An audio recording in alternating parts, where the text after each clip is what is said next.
పేదల ఇండ్లు కూల్చడమే ఇందిరమ్మ రాజ్యమా అని తెలంగాణ రాష్ట్ర తొలి బీసీ కమిషన్ సభ్యులు జూలూరు గౌరీశంకర్ ప్రశ్నించారు. ఇది ప్రజాపాలననా లేక రాబందుల రాజ్యమా అని మండిపడ్డారు.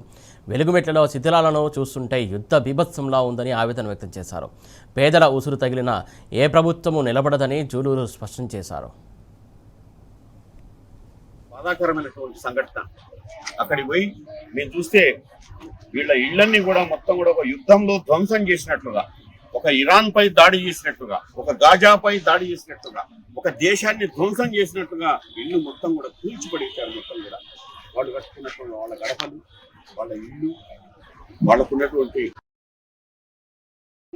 అట్లాగే ఇక్కడ పోతే ఒక బస్తా బియ్యం కూడా ఉన్నాయి. ఆ బియ్యం కూడా అక్కడ మొత్తం కూడా వాటి అన్నిటి పగిలిపోయిన మొత్తం బస్తా పగిలిపోయి గుట్ట మీద ఎవరూ లేనప్పుడు, ముందు కలెక్టరేట్ లేదు, వెనక ఇల్లాలు లేవు.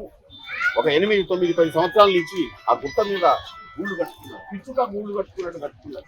రూపాయి ఆ ఇళ్లలో పాచిపని చేసి ఇళ్ళు కట్టి ఆ తెచ్చుకున్నటువంటి ఆ ₹2 స్లాబ్ వేసుకున్నాయి. మిగతా అన్ని రేపులే, మిగతా అన్ని మామూలు ఇళ్లే.